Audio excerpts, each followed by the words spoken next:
ମୋ ଜୀବନରେ ରହିଲୁ ନାହିଁ। ମୁଁ କାହାକୁ ନେଇ ଖୁସିରେ ରହିବି? ଜୀବନଠାରୁ ଅଧିକ ଭଲ ପାଉଥିଲି, ସେଥିପାଇଁ ଆଜି ଯାଏ ମୁଁ ତତେ ଭୁଲି ପାରୁନି ରେ। ପ୍ରତ୍ୟେକଟି ମୁହୂର୍ତ୍ତରେ ତୁ ମନେ ପଡ଼ୁଛୁ।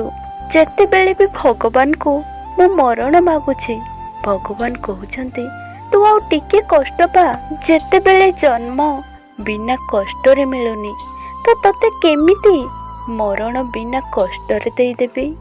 ମୁଁ ତମ ବିନା ବଞ୍ଚି ପାରିବିନି କହୁଥିବା ଲୋକଟା ଆଜି ଦେଖିଲେ ମତେ ଚିହ୍ନି ପାରୁନି। ଆଜି ତୋ ସହ କଥା ହେବା ପାଇଁ ଯେମିତି ମୁଁ କାନ୍ଦୁଛି, ଏମିତି ବି ଦିନ ଆସିବ ତୁ ମୋ ସହ କଥା ହେବା ପାଇଁ ଖାଲି କାନ୍ଦିବୁ, ଆଉ ମୁଁ ଏ ଦୁନିଆରୁ ବହୁତ ଦୂରକୁ ଚାଲି ଯାଇଥିବି।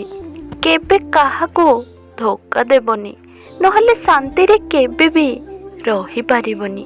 ଗୋଟେ କଥା ମନେ ରଖିବ, ଧୋକା ଖାଇଥିବା ମଣିଷ ଗୋଟେ ଦିନ ଶାନ୍ତିରେ ରହିପାରିବ, କିନ୍ତୁ ଧୋକା ଦେଇଥିବା ମଣିଷ କେବେ ବି ଶାନ୍ତିରେ ରହିପାରିବନି। କାହାକୁ ସମୟ ଓ ଭଲ ପାଇବା ମାଗି କେବେ ଲଜ୍ଜିତ ହୁଅ ନାହିଁ, କାହିଁକି ନା ଯିଏ ଆମକୁ ନିଜର ଭାବୁଥାଏ ସେ ଆମକୁ ସମୟ ଓ ଭଲ ପାଇବା ନିଶ୍ଚୟ ଦେଇଥାଏ।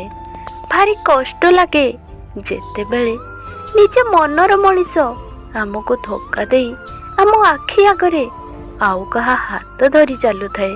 ମଣିଷ ଜୀବନରେ ଯେଉଁ ଜିନିଷକୁ ହରେଇବାର ଅଧିକ ଡର ଥାଏ, ଶେଷରେ ସେଇ ଜିନିଷ ହିଁ ତାକୁ ହରେଇ ଦିଏ।